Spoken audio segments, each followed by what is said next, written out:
Today we'll be interviewing random people and breaking down their financial situation to see how much money they bring in with their current occupation, how much money they spend, and what debts they have, and their plans to get out of debts. Make sure to check out all the fun links in the description and give this video a like so that YouTube recommends it to more people. This is Audit on the Street. My name is Omar Minhas. I'm from Houston and I'm 47. What do you do for a living? I work for myself. What is it? I'm into wholesale import business. Nice. So it has to do a lot with e-smoking, e-cigarettes and all that stuff. So CBD somewhat. Okay. Yeah. That business is probably taken off. It did. You know, it has slowed down a bit. So it has ups and downs. So how much does that bring in a year?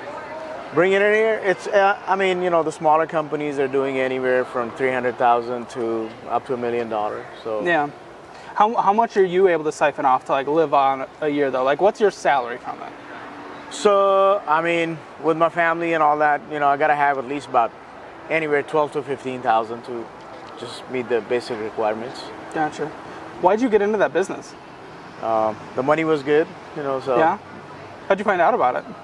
Well, I mean, you know, you just keep reading about stuff and see what's upcoming. You know, CBD was taken off after, and I mean, since not all 50 states are gonna be legalized marijuana, so CBD is second best option for a lot of people.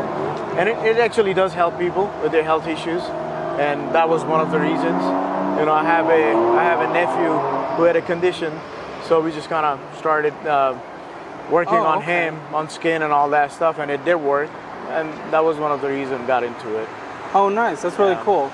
Were you like in the small business world before that? Is this your first venture? So my background is in business. I went to college for that. I was into construction business after college, and then got into car industry, and later on leaned towards this business. Okay, that's really cool. How much is in your checking account right now, if you had to guess? If I had to guess, I mean, gotta be well above 100,000 plus. In a checking account? Yeah. Wow, I mean, for just extra safety? You gotta have that much, you know. Well, I was gonna ask if you have a general like emergency fund either, or is that it? So I have investments here and there, you know, for college funds, for kids and all that stuff. I guess I'm at that age where I gotta plan all that. You know, I got a 13-year-old, so in a few years. How many kids do you have? I got 2 boys, 13 and 3 years old. All right, so saving up for 2 college funds. That's right. How's that going so far? It's going good. It's going great, you know. When it comes to your investment portfolio, what does that kind of look like if you're able to break it down? Your investment portfolio in terms of like your business, in terms of stocks that you have purchased. I mean, yeah, I'm one guy who went to business school, but I don't play much with stocks. I have never played with stocks because it's too risky. And I mean, I believe if you do something on your own, you have more control. Stock is you just put money in there and let people decide what to do with your money. So your retirement accounts, what are they based in? Into real estate.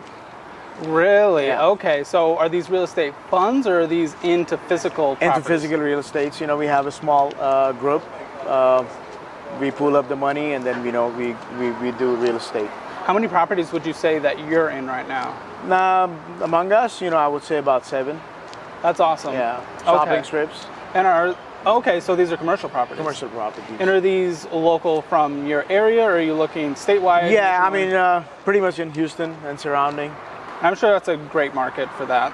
Yeah, it is. It is. I mean, Houston is upcoming city. I mean, after COVID, you know, we had a big influx in Texas, and Houston was major one who took a lot of people from New York and California, and stuff is booming over there. So people are saying strip malls are dying and offices are dying. In your experience, being a part of 7 commercial properties, what would you say to that? We had, like, during COVID, you know, there was a hiccup, you know, with people not being able to pay rent, you know, because they were not open for business and all that stuff. But again, you know, the government was there to help you out, and everybody survived. I mean, we don't know if we ever gonna see another lockdown in our lifetime. So that was probably once in a lifetime situation. Everybody went through that. So, you know, if everybody goes through that together, you can make it. If you had to, do you calculate your net worth? Do you track it? I don't want to. I'm just like kind of. Okay. Do you have a best guess? Best guess. I mean, I don't know. I would say about 7 to 8 million, including properties and all that stuff. So, yeah. What's your goal? If you had to look 5, 10, 20 years. Oh, I don't know. I just want to retire at 55. 55. Yeah, maybe another 7, 8 years, and Okay. that's about it. And after that, I mean, I wanna be able to generate about anywhere from 30 to 40K a month take home, and I think I can live off that easily. Sure. And that's about it. These properties, are they leveraged or are they full cash owned? Somewhat, like more than half are cash out, so Okay. and the others are paying for itself. Okay. by In the time. leverage, what kind of leverage position are on the leverage properties? So we usually go like 60-40. We go it as a group. We pay down 60 and then 40. We just do the leverage, get the loans and all that stuff. And in the meantime, if we're able to flip it, make some money, we flip it and then we go get something cash. Are you in any debt besides just those leverage properties? Not really. Were you ever in debt, and have you Yeah, I mean after college, like anybody else, Okay. I mean I never had student loans because even though I was an international student, I did pay my tuition on time and everything, so I was a debt-free man. But then there were situations. It happens in business, you get into debts, but then you work to get out of it. What are your thoughts on debts like student loans, car loans, credit cards? I mean, see, the credit card loans, it's your own choice. A lot of people it's a social media era. People just look at the stuff. Stuff is a click away. People buy stuff they don't even need. And eventually, the loans pile up. And for some people, it gets hard to catch. And the cars, I like cars, but I never go. I have a certain number. I don't want to cross that. I like fancy cars, but Nice. I won't invest money on that because they will lose the value and all that stuff. So I would say invest on something which is going to increase in value, which is going to be again commercial properties, and not the cars. Not all the cars increase in their value, so a lot of people lose money on cars. That's how you get into debts. Right. What's your financial splurge that you see yourself spending a little more money than you're comfortable with? If there is one. Well, I mean, I don't know. I think I'm not a big spender. My wife, she is. Sometimes she does, but I'm okay with it. But, I like to stay within my means. If I have it, I will spend it. If I don't, no matter if I like some stuff, no, I won't go for a loan. Just to buy, like, a house or a car, no, I won't do crazy loans. I don't like that. Because, I mean, at night I want to sleep peacefully. I just don't want to be worried about debts and all that stuff. Right, that makes sense. Yeah. What is the most important piece of financial advice you'd give to the audience today? I mean, I would say live within your means. Don't stretch yourself trying to live a fancy life. If you make money, live a fancy life. Otherwise, try to live within your means, and you'll be a happy person. I mean, things don't make you happy. If you got, we have a saying, money looks good in your pocket. So if you got money in your pocket, you're comfortable. So, what's the biggest financial mistake you've made in your life? Going after some stuff even into business without planning. You gotta have a proper plan. A lot of people say just go all in and see what happens. Yes, I mean, sometimes the risks are worth, but if anything goes wrong, then you just start from scratch. So anything you do, you should have at least about a little bit planning, what you're gonna do and where you're heading. That's how it should be. Grace, age is 32, and I'm from Baltimore, Maryland. And what do you do for a living? I'm in the healthcare business. Okay, nice. Do you enjoy it?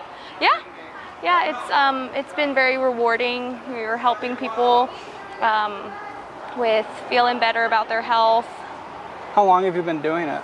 I guess I would say a full 5 years now. Okay. Yeah. Nice. How much do you make a year in this position? Ranging from 90K to 150K. And what about as a household? I would say a little bit above 200. Okay, nice. So you guys are doing pretty well. Yeah. Yeah, I would say so. Do you feel you're able to live comfortably off of this? Well, it's only been the first year that we've been making this income, so Okay. Not really, because we're kind of behind on other things because of school and debt and everything. Right, which is Yeah. definitely my next question, because the income, you only feel it if there's not a lot getting taken away. Yeah. What I'm guessing is student loans. Yes. How much student loans? Actually, not too much. Really? Okay. Yeah. But less than 50K. Okay, what's your plan to attack that and get rid of it? Saving. We're saving basically, we're saving like more than 40% of our income. Really? That's really cool. Yeah. So, but none of that 40% is going to paying. It's going to a lot of things. It's going to retirement savings. It's going towards saving for a future house, and then debt. Okay, so some of it is going to debt. Yeah. How are they all minimum monthly payments, or are you going on top of minimum monthly payments? Sorry. Like if you owe, like your minimum payment for an example, on a credit card or something is $500 a month. That is what you have to pay, or else punishment. Do you pay just that, or do you try to pay more? Oh, we pay. I mean, why would you pay more than what you're owed? I'm not sure I understand. Like, we pay all of our credit cards like on time. Okay, so there is no credit card debt. Yeah, no credit card debt. Okay. Yeah. Well, for the student loans specifically, well, are they in deferment right now? Sorry? Are they in deferment right now? Yes. Oh, okay, so there is no minimum monthly payment because Yeah. no payments required. Okay, but you guys are still making payments on them throughout the deferment process? Yes. Okay, so do you think student loans are going to get forgiven?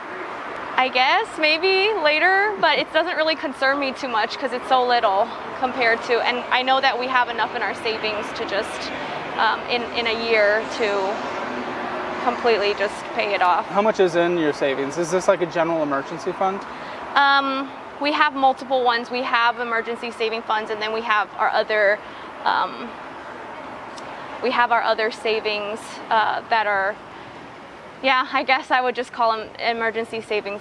Sorry. No, it's okay. What's the general at? Is it like the general emergency fund? Is it going to keep you guys 6 months? Oh, yes, for sure. Yeah, okay, so if things were to, for some reason, go crazy, you guys are good for at least 6 months. Yes. Because of that. Awesome. Yeah. Now, do you have any car debt? No. Okay, nice. But you guys, how many cars do you We own two. Oh, They're all completely from paid off? 2010. Okay, did you buy them in cash or were there debt? There was debt for one of them, but the other one was purchased in cash. And for the one that had debt on it, did you just try to pay it off as quick as possible? No, we just paid it monthly until it was The gone minimums? after like 5 years. 5 years. Took 5 years. What other debt do you have besides the student loans?